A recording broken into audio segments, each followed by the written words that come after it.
Assam Chief Minister Himanta Biswa Sarma formally flagged off 200 electric green buses in Guwahati's Rupnagar today, marking a new chapter in sustainable transportation. Assam Transport Minister Parimal Suklabaidya, Water Resources Minister Pijus Hazarika, other ministers of the state and many other officials were present in the event. The city will witness the inauguration of 200 green buses, a move that aligns with Union Minister Nitin Gadkari's vision of promoting electric vehicles across the nation. This fleet will bolster the existing lineup of 15 EV buses that are already operational, showcasing Assam's commitment to reducing its carbon footprint and embracing cleaner energy alternatives. To support this green transition, an EV charge station has been established at Rupnagar, ensuring that the infrastructure is in place for the smooth operation of these electric buses. The flag-off event on the first day of the new year is not just a ceremonial gesture, but a testament to the state's dedication to environmental conservation and modernization of its public transport.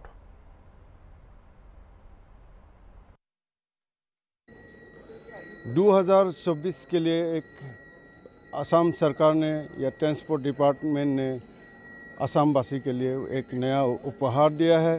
ये देखिए आप, हम लोग यहाँ पे आप लोगों को दिखा रहे हैं दर्शकों को कि नए बस खड़ा करके रखा हुआ है। करीब 200 बसें इलेक्ट्रिक बसें सरकार ने आज इनॉग्रेशन करेगा असम चीफ मिनिस्टर थोड़ी देर में। आप लोग देख सकते हैं पूरे लाइन करके रखा हुआ है। आप इस तरफ देख पाएगा कि इलेक्ट्रिक बसें जो है पावर उसको चार्ज करने के लिए, क्योंकि असम सरकार पहले भी CNG बसें असम वासी के लिए दिया था। वो कितना चला कितना नहीं चला वो अलग बात है, लेकिन इस बार जितना ये इलेक्ट्रिक व्हीकल ये बस दिया है लोगों के लिए कितना भला होगा ये तो बाद में पता चलेगा। लेकिन मेरे ख्याल से जो असम सरकार के द्वारा ये जो पोल्यूशन कंट्रोल जो चीज़ कंट्रोल करने के लिए ट्राई कर रहा है, तो ये अच्छा बात है। आप लोग देख सकते हैं बहुत ये ग्रीन बस कलर जो दिया है ग्रीन दिया है और इमरजेंसी एक्सिट है इसमें, और अंदर थोड़ा आप लोगों को दिखाता है। यहाँ पे CC कैमरा लगाया हुआ है। आप देखिए पब्लिक के लिए सुविधा होगा, कुछ सामान चोरी हो जाता है उसके लिए जो सुविधा होगा। सीटें बढ़िया लगाया है और कोई शारीरिक अगर अक्षमता होगा उन लोगों को उतरने के लिए सुविधा है। इमरजेंसी दरवाज़ा दिए गए। आइए हमारे साथ एक ड्राइवर है, थोड़ा बात करते हैं। तो आप लोग बताइए, ये जो नए बस आया है आप लोग गाड़ी चलाएगा, इसमें पब्लिक का क्या सुविधा होगा और आप लोग कितना एक्साइटेड हैं? सबसे पहले हम तो नया साल का सबको स्वागत करते हैं। ये गाड़ी तो थोड़ा अच्छा ही है, लेकिन इसके लिए तो सीरियस सुविधा है ना, वो तो अच्छा ही है। उसके बाद हम तो पूरा एक्साइटेड है, अच्छा ही है गाड़ी सब। तो आप लोगों को कैसा लग रहा है जो नया बस चलाएगा? ये मतलब कोई पेट्रोल नहीं लगेगा, ये चार्ज करने से ही चलेगा, तो बताइए। पेट्रोल नहीं लगेगा तो पोल्यूशन के लिए तो जो मोदी साहब सर ने जो किया है वो अच्छा ही है, अच्छा ही किया है। तो ये थे ड्राइवर इस गाड़ी का। आप देख सकते हैं ये सीटें बढ़िया लगाए हैं और भी सारे कुछ नए करके सजाया है। लगता है पब्लिक के लिए सुविधा बहुत ही होगा। बहुत आनंद होइছে আমাৰ আমি নতুন সিটি বাস চলাম, এটুক লৈ আমি বহুত নথা আনন্দিত।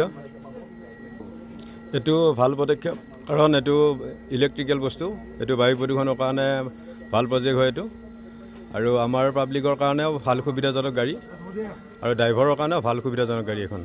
মই আজি STCত সোমাব পাই মোৰ বহুত আনন্দিত লাগিছে, আৰু যিখিনি চৰকাৰে মানে ইয়াত গ্ৰহণযোগ্য কাম কৰিছে এইখিনি তাৰ কাৰণে অশেষ ধন্যবাদ।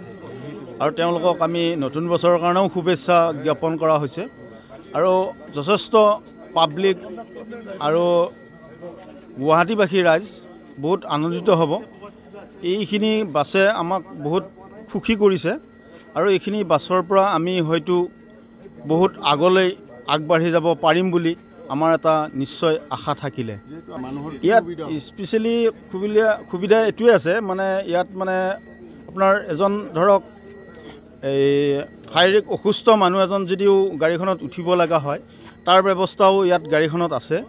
আৰু তেওঁলোকক মানে সম্পূৰ্ণ কণ্ডাক্টৰ বা ড্ৰাইভাৰজনে সম্পূৰ্ণ সুৰক্ষা দিব পৰাৰ কাৰণে ব্যৱস্থা আছে। তাত CC কেমেৰাও ব্যৱহাৰ, 4টা কেমেৰা ব্যৱহাৰ কৰা হৈছে আৰু বিভিন্ন মানে বস্তুৰ পৰা সাৱধান থাকিব পাৰিব এই গাড়ীখনৰ পৰা।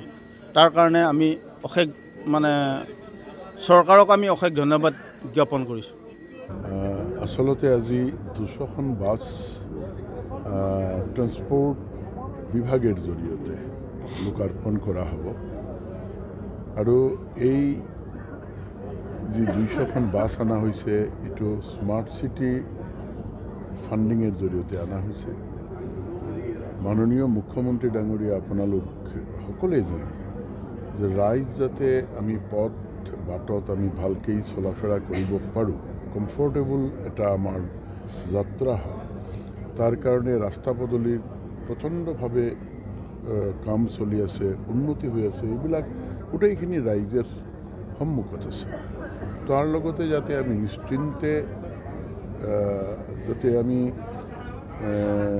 এটা বাটত যাতে আমাৰ কোনো টেনশ্যন নাথাকে, আমি যাতে নিশ্চিন্তে আমাৰ যাত্ৰা আমি অতিক্ৰম কৰিব পাৰোঁ, তাৰ কাৰণে ৰোড সেফটিৰ কাৰণেও মাননীয় মুখ্যমন্ত্ৰীৰ অনুপ্ৰেৰণাত নিৰ্দেশত আমি সকলোৱে মিলিয়ে কাম কৰি আছোঁ। এইটো দুটা দিক। আৰু এটা দিক হ'ল মাননীয় মুখ্যমন্ত্ৰীও বিচাৰিছে যে যিটো নাদেখা এটা চাপ্টাৰ আছে, আমি গাড়ী বা যান বাহনে চলি থাকোঁ, তেতিয়া আমি নাজানো যে কিমানখিনি পলিউশ্যনের শিকাৰ আমি হৈছোঁ। পলিউশ্যনের মাত্রা কমাই আনার কারণে মুখ্যমন্ত্রীর এটা বা সরকারের এটা অসমের রাইজর এটা ইচ্ছা আছে যে পলিউশ্যনটো আমি এই অটোমোবাইল সেক্টৰত কেনেকৈ আমি কমাব পাৰোঁ, তাৰ লক্ষ্য সন্মুখত ৰাখি আজি 200 বাছ গ্ৰীণ বাছ লোকাৰ্পণ কৰা হ'ব। তাৰ আগতো 100 গ্ৰীণ বাছ দিয়া হৈছে।